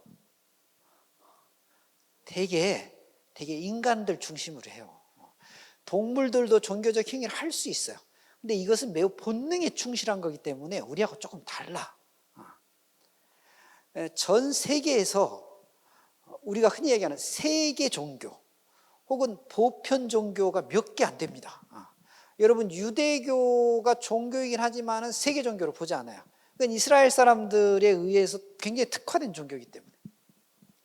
종교 인구로 보면 힌두교가 종교 인구 몇 번째요? 인도 사람 15억 명이 믿으니까 인구로만 보면 가장 많을 수도 있어요.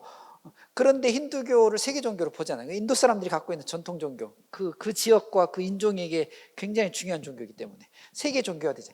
그러니까 세계 종교화 되기 위해서는 아까 처음에 얘기했던 보편성과 상식성 이런 것들을 겸비하고 있어야 되는데 이런 보편과 상식을 겸비하는 종교들의 큰 특징, 목적적인 특징이 구원이냐 깨달음이 이런 것보다 근본적인 건 여러분 우리가 이사 갈 때 이 자를 쓰는데 이고 괴로움으로부터 벗어나서 등락 살면서 행복을 얻는 게 모든 종교가 추구하는 근본이에요.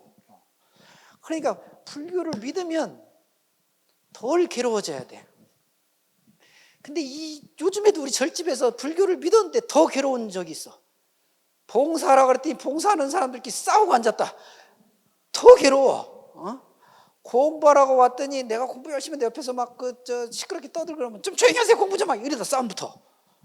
이게 지금 본질과 이 곁다리가 막 섞여가지고 지금 여러분 모든 종교는요 기본적으로 괴로움으로부터 벗어나가지고 즐거움을 얻는데 그 근본 뜻이 있어요. 이걸 이제 이루기 위해서 구원을 받을 것이냐 깨달음을 얻을 것이냐 이런 게 이제 설명이 차이가 있을 뿐이지. 그러니까 여러분 절에 오셨으면 그래서 좋아야 돼. 에? 끝나고 갈 때 얼굴 막 찡그리고 가기만 해봐라. 내가 저 일주문 앞에 있다가 다 웃어봐. 이 이고등락을 시작하는 시작점이 고집멸도. 그러면 중요한 건 그거네요. 괴로움을 없애는 게 첫 번째 중요하고 행복과 즐거움을 얻는 게 두 번째 즐거움. 근데 이 고와 락은 다른 것 같지만 하나예요. 다만 두 가지 면이 있어요. 이쪽으로 보면 괴로움이야. 그런데 이쪽으로 보면 즐거움이죠. 즐거움과 괴로움이 하나의 현상에 동시에 나타나지 않습니다. 그러면 괴로울 것이냐 행복할 것이냐는 동시에 나타나지 않으니까 취사 선택의 문제만 남아요. 여러분이 선택하면 돼. 근데 맨날 보면 엉뚱하게 저걸 선택하고 있어. 맨날 괴로운 걸, 승질을 못 이겨가지고 짜증을 못 이겨가지고 아니 자기 건데 그거 하나를 통제를 못 할까? 옆에서 누가 슬슬 긁어. 집에 갔더니 남편이 긁고 부인이 긁고 애들이 긁어. 긁든지 만든지 시원하다 하면 되잖아. 긁으니까. 근데 이걸 왜 긁냐 이렇게 이제 따지면 싸움이 되는 거예요. 그러니까 여러분 즐거울 것이냐 괴로울 것이냐는 선택의 문제라니까. 이게 필연의 문제가 아니에요. 내가 이쪽을 괴로움을 선택하면 즐거움은 없어져요. 같은 거기 때문에. 이쪽을 보면 이쪽이 안 나타나. 그런데 즐거움을 선택하면 괴로움은 소멸된다니까. 야, 오늘 이것만 알고 가도 훌륭한 거지. 여러분 이제 앞으로는 괴롭고 힘들고 막 이게 일어나잖아요. 내가 저기에 끌려가는 순간 괴로움이 남는다.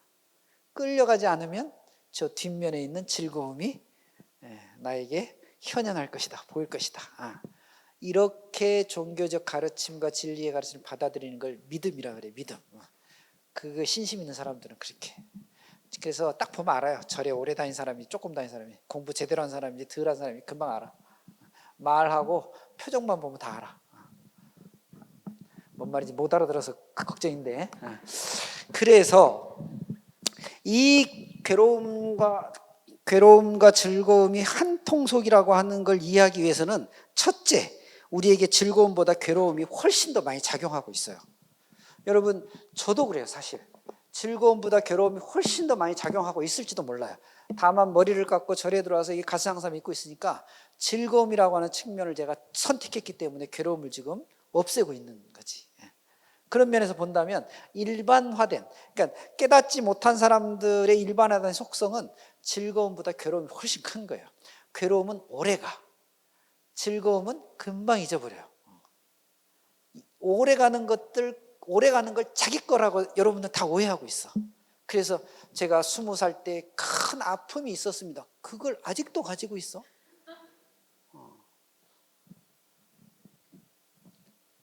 법안 문익이라고 하는 중국의 선종의 법안종을 창시한 법안 문익 스님이라는 스님이 계신데, 그분의 스승님이 나한 개침이라는 스님이에요. 법안 문익 스님이 7살 때 출가를 했는데 공부 책을 많이 읽어서 똑똑해. 그런데 어느 누구한테 훌륭한 스승이라 가서 밑에 가서 공부해봤는데 마음에 안 들어. 그래서 중국 천하를 돌아다니며 스승을 찾아다니면서 공부를 하다가 나한 개침 스님한테 왔어요. 나한 개침 스님이 스님은 도대체 이렇게 형색을 보니까 한 곳에 계시지 않고 돌아다니시나 봐요. 행각생인가 봐요. 그랬더니 예, 저는 돌아다니고 있습니다. 그러니까 나한 개침 다시 물어요. 왜 돌아다니고 있어요? 그러니까 법안 문익 스님이 뭐라 그러냐면 저도 잘 모르고 그냥 돌아다니고 있습니다. 이 대답을 할 때 스승의 역할이 참 중요해요. 스님, 이 나한 개침 뭐라 그러냐면 모른다고 하는 것이 가장 친한 것입니다. 이렇게 얘기를 해줘요. 친하다는 말이 무슨 말이지? 친하다는 게 가깝다는 말이거든. 그러니까 모른다고 하는 말이 가장 친하다는 건, 모른다고 하는 그 말이 부처님 가르침에 가장 가까울 수도 있습니다. 이 말을 듣고 법안문이 크게 마음이 열려가지고 이 스님 밑에서 공부를 해요. 근데 이 스님이 뭘 질문에 대답을 안 해준다? 모른다고만 하고. 그러니까 이제 뭐 나한테 뭐 별로 애정이 없으니까 나 갈랍니다 하고 이제 몇 달 있다가 인사를 하는데, 나한개침 스님 가는 법안 스님한테 그렇게 물어요. 스님 평상시에 보니까 삼계가 유심이고 마음법이 유식이라고, 모든 게 마음이 만들어내고 모든 게 생각이 만들어낸다고 말씀 많이 하시던데, 그러면 오늘 이제 가시니까 마지막에 질문 한번 해볼게요. 마당에 있는 저 돌이 스님 마음 안에 있습니까? 마음 바깥에 있습니까? 하고 물어요. 나한개침 스님이. 법안 문익이 모든 게 다 마음으로 만들어요. 비록 외부에 있지만은 저걸 내가 돌이라고 생각하는 순간 나한테 오니까 마음 안에 있죠? 하고 이렇게 대답을 해. 그때 나한개침 스님이 아니 그렇게 천하를 돌아다니면서 돌덩이를 마음속에 넣고 있으면 얼마나 무거워요? 이렇게 질문하는데 법안문이 그때 크게 깨달음을 얻거든. 제발 좀 옛날 상처 아픔 좀 갖고 다니지 좀 마라. 헛가지 고 뭐하러 가지고 다녀요? 지나가 버린 건데. 여러분, 괴로움이란 그런 거죠. 그런 것들을 자기도 모르는 사이에 다 끌고 있는 거예요. 부처님은 그것부터 직시해라 그래. 그게 괴로움이 아니라고 하는 것을. 이러면서 이제 그 성제에 대한 설명을 합니다. 네가 지금 왜 괴로운지를 보아라.